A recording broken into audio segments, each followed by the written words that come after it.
Hoje a gente vai mergulhar num assunto que vai muito além das manchetes, os crimes contra a Previdência. E por que isso importa?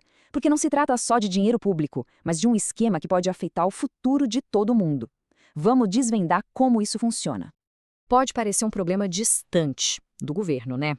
Mas a realidade é que cada real desviado da Previdência Social cria um rombo num sistema que foi feito para proteger a todos nós.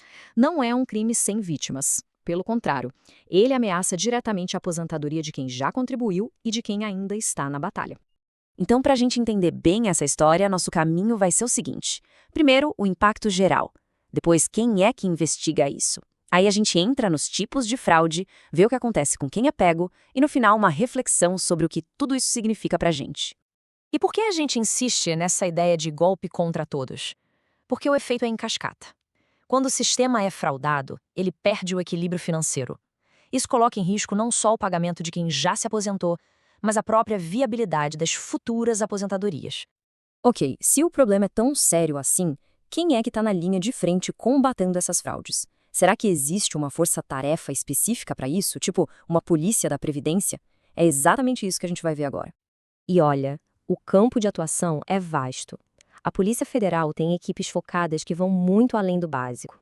Eles investigam desde um benefício conseguido com documento falso até esquemas super complexos envolvendo servidores públicos corruptos e verdadeiras organizações criminosas montadas só para desviar dinheiro da Previdência.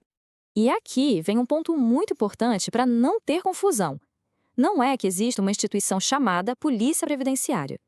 O que temos, na verdade, são unidades e delegacias especializadas dentro da estrutura da própria Polícia Federal, com gente treinada especificamente para lidar com a complexidade desse tipo de crime. Certo, agora que a gente já sabe quem investiga, vamos para o coração do problema. Para entender como se combate, primeiro a gente precisa entender como o golpe acontece. Vamos analisar a anatomia dos principais tipos de fraude. A primeira grande categoria de crimes acontece dentro das empresas. São aquelas situações em que o empregador comete alguma irregularidade com o dinheiro que deveria ir para a previdência em nome dos seus funcionários. E aqui a gente vê dois crimes que são parecidos, mas com uma diferença fundamental. Na apropriação indébita, a empresa efetivamente tira o dinheiro do salário do funcionário, mas em vez de mandar para a previdência, fica com ele. Já na sonegação, o truque é outro. A empresa esconde informações como o número real de funcionários ou salários para pagar menos contribuição do que deveria. O mecanismo da apropriação indébita é bem direto, né? Passo 1, a empresa desconta o valor no contra-cheque. O funcionário vê o desconto e acha que está tudo certo. Passo 2, a empresa simplesmente não repassa esse dinheiro aos cofres públicos. E pronto. No momento em que o prazo para o repasse venceu, o crime já aconteceu. Agora vamos para um outro universo de fraudes, aquelas baseadas no engano, na mentira. Aqui, o objetivo é induzir o sistema ao erro usando documentos falsos ou informações inventadas para conseguir um benefício que não seria devido. E aqui temos uma dupla que quase sempre anda de mãos dadas. O estelionato é o crime maior.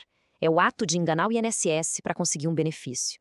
A falsidade documental, muitas vezes, é a ferramenta para isso. Por exemplo, criar um registro falso na carteira de trabalho para simular um tempo de contribuição que nunca existiu. E essa frase do STJ, o Superior Tribunal de Justiça, parece complicada, mas a ideia é simples. O que ela quer dizer? Se um documento falso foi criado com um único e exclusivo objetivo de aplicar aquele golpe específico na Previdência, a pessoa vai responder só pelo estelionato. É como se o crime maior, o estelionato, engolisse o crime menor, que foi a falsificação. Bom, agora a gente chega na categoria que talvez seja mais revoltante: a fraude que vem de dentro. É quando o crime é cometido por quem deveria justamente proteger o sistema. Os servidores públicos que têm acesso direto aos bancos de dados da Previdência. E olha só a seriedade disso. O crime de inserção de dados falsos, que é quando um servidor, por exemplo, cria um benefício do zero para um amigo ou para vender, tem uma pena pesadíssima. Pode chegar a 12 anos de prisão. Isso mostra o quanto a lei considera grave essa quebra de confiança. Ok, já entendemos como os crimes acontecem. Mas e depois? O que acontece quando a fraude é descoberta? Quais são as consequências reais para quem comete esses atos? Vamos ver isso agora?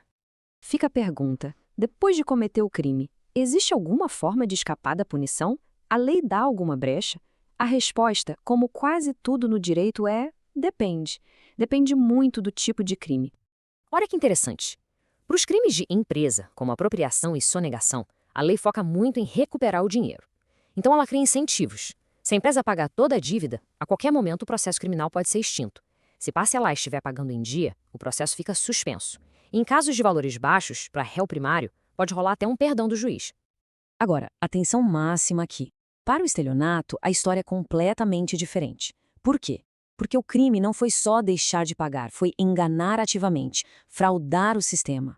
Por isso, devolver o dinheiro que foi recebido de forma indevida não acaba com o processo.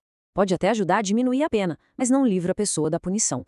Para a gente fechar, vamos dar um passo para trás e olhar a foto completa.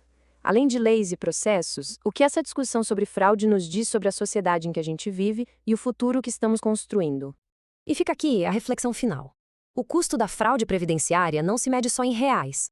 O custo real é a quebra de confiança, é a corrosão da ideia de que somos uma sociedade solidária onde quem pode contribui para proteger quem precisa. Proteger a Previdência, no fim das contas, é proteger um pilar fundamental do nosso futuro coletivo.